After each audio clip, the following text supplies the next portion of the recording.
गांव की बहन।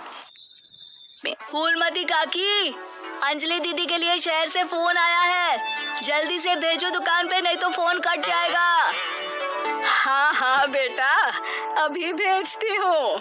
अंजलि बेटा, तेरे लिए शहर से फोन है, सब काम छोड़ के जल्दी जाके सुन ले, नहीं तो फोन कट जाएगा। हाँ माँ, अभी जाती हूँ, जरूर मीनाक्षी दीदी का फोन आया होगा। हाय अंजलि। नमस्ते दीदी, मेरा मतलब हाय, कैसी हो आप? यहाँ तो सब ठीक है। मामा मामी कैसे हैं? तू कैसी है? मेरे तो एग्जाम्स होने वाले हैं, हर रोज कॉलेज जाना पड़ता है, lectures, extra classes, private coaching. ओ मैं तो इतना थक जाती हूँ, क्या बताऊँ। आपकी कॉलेज वाली बहन जी आपको इतना पढ़ाती है, तो घर कब जाती हैं आप दीदी? अरे नहीं नहीं, ये सब सिर्फ मेरी प्रोफेसर नहीं पढ़ाती, मैं अलग से दूसरे टीचर्स के पास भी पढ़ने जाती हूँ। दीदी फिर तो आप बहुत थक जाती होगी ना, आप ना पैदल मत जाया करो, टांगा ले लिया करो दीदी। नहीं मेरी भोली बहन, ना मैं पैदल जाती हूँ, ना ही यहाँ टांगा मिलता है, मैं बस से जाती हूँ और थोड़ी दूरी के लिए रिक्शा ले लेती हूँ। सच्ची? वहाँ पर टांगे नहीं, बस चलती है? वाह, वो भी हर रोज? हमारे गांव में भी बस आती है, दिन में 2 बार। यही तो खास बात है शहर की, यहाँ बसें पूरा दिन दौड़ती हैं सड़कों पर, और सिर्फ बसें ही नहीं, कार, स्कूटर और ट्रक भी, और तो और थोड़ी दूरी पर तो हवाई जहाज भी है, जहाँ से हवाई जहाज आसमान में उड़ते हैं। अच्छा दीदी, मैं फोन रखती हूँ, बुआ जी फूफा जी को मेरा नमस्ते कहना। हाँ माँ, हम लोग शहर में क्यों नहीं रहते? बुआ जी, फूफा जी और मीनाक्षी दीदी तो शहर में ही रहते हैं। अरे क्योंकि तेरे बुआ जी की शादी शहर में हुई थी, इसलिए बेटा। शादी से पहले वो भी तेरे पापा और दादा दादी के साथ गांव में ही रहती थी। तो फिर माँ, मुझे शहर भेज दो ना, मैं भी शहर देखना चाहती हूँ। इतनी बार मीनाक्षी दीदी से शहर के बारे में सुन चुकी हूँ, अब मैं भी वहाँ जाकर देखना चाहती हूँ। बस आप मुझे शहर भेज दो। ठीक है, इस बार गर्मियों की छुट्टियों में कुछ दिन रह आना शहर, अपनी बुआ के घर। अब तो खुश ना? हाँ माँ, बहुत खुश। आप देखना, मैं शहर जाके कितने मजे करती हूँ। अंजलि अगले दिन स्कूल जाती है और वहाँ अपने सारे दोस्तों को अपने शहर जाने की बात बताकर चिढ़ाती है। अरे श्रद्धा, शीतल, सरोज, तुम लोग इन गर्मियों की छुट्टियों में कहाँ जा रही हो? एकादशी वाले गांव के मेले में। हम तो दूसरे गांव में नानी के घर जाएंगे, उनका घर नहर के किनारे है, बड़ा मजा आएगा। हम इस बार कहीं नहीं जा रहे, बल्कि हमारे घर में रहने के लिए मेहमान आएंगे। और तू? अरे मेरा क्या है, मैं तो बस पास वाले शहर जा रही हूँ, अपनी बुआ जी के घर, वहीं रहूंगी कुछ दिन। तुम लोग चिंता मत करना, मैं चिट्ठी लिखूंगी तुम सबको वहाँ से। पापा, मुझे तो चक्कर आ रहे हैं, जी घबरा रहा है। बेटा, शहर आने की जिद भी तो तूने ही की थी, अब पहली बार बस में चढ़ी है तो यही होना था, भुगतो अब। अरे मामा जी, अंजलि, आप लोग आने से पहले बता तो देते, मैं लेने आ जाती बस स्टैंड तक। आओ आओ भैया, आओ बेटी अंजलि। माँ बुआ जी कैसे हैं वहाँ, और भाभी कैसी हैं? सब ठीक है, बस अंजलि जिद कर रही थी कुछ दिन आप लोगों के साथ रहने की, सो छोड़ने आ गया। दीदी, आप मुझे शहर घुमाने ले जाओ ना, मुझे भी शहर देखना है।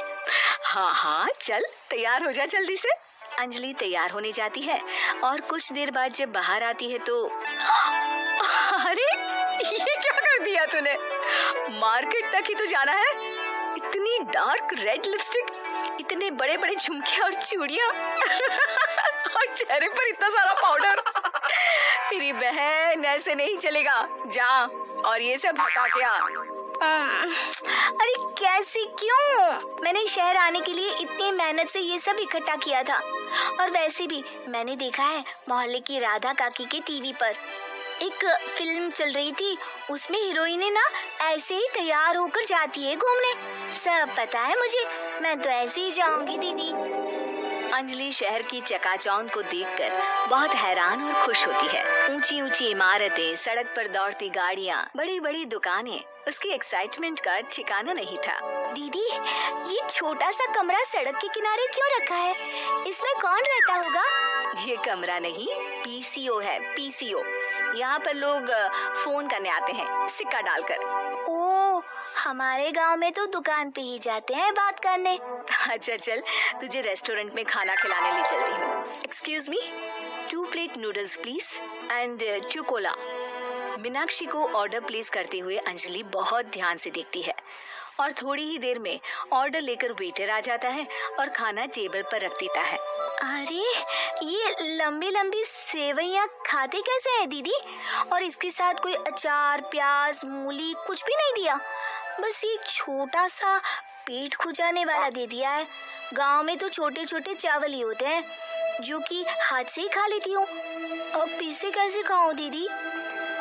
एक्सक्यूज मी, एक चम्मच प्लीज और लिटिल प्याज और अचार और मूली और एक गिलास मट्ठा, वो बाद में। हाँ, अब ये सब सुनकर आसपास बैठे लोगों को हंसी आ जाती है। मीनाक्षी भी अपनी हंसी किसी तरह रोकने की कोशिश करती है और वेटर मुस्कुराता हुआ वहाँ से चला जाता है। अंजलि समझ नहीं पाती कि सब किस बात पर हंस रहे थे, लेकिन वो छिप जाती है। दीदी, मुझे लगता है कि मुझे इन सेवइयों को ऐसे ही खा लेना चाहिए, इसी पेट खुजाने वाले कांटे के साथ। एक काम कर, तू मुझे खाते देख, जैसे मैं खाऊं तो भी वैसे ही खा ले। ठीक है दीदी। अंजलि खाते खाते नूडल्स में सिरका ज्यादा डाल देती है, फिर ऊपर से नमक दानी से खेलते हुए काफी नमक भी अनजाने में छिड़क लेती है। अरे, ये क्या क्या खा लिया? अरे हाय हाय, कितना कड़वा है। पानी पानी, ये काला शरबत ही पी लेती हूँ। और जल्दबाजी में अंजलि जल्दी जल्दी कोला पी लेती है, जिससे उसके नाक में झनझनाहट होती है। दीदी, मुझे ले चलो यहाँ से। मैं ये सब शहरी खाना नहीं खा सकती। अब शर्म के मारे मीनाक्षी अपनी बहन को वापस घर ले जाती है और कहती है कि देख अंजलि, माना कि शहर और गांव एक दूसरे से बहुत अलग है, लेकिन इसका मतलब ये नहीं कि हमेशा शहर ही बेहतर हो और उस वजह से हमें वो सब करना पड़े जो हम नहीं कर सकते। शहर में सहूलतें तो हैं ही, पर चुनौतियां भी हैं। हम जहाँ भी रहें, हमें कभी अपने आप को कम या ज्यादा नहीं समझना चाहिए। हर किसी भी नई जगह में ढलने में समय लगता है, उसके लिए तुम्हें दूसरों की नकल करने की कोई जरूरत नहीं है। बेटा, घूम लिया शहर या अभी और घूमना है? नहीं पापा, मैं अपनी गलती समझ गई हूँ। आप गांव ही ले चलिए मुझे।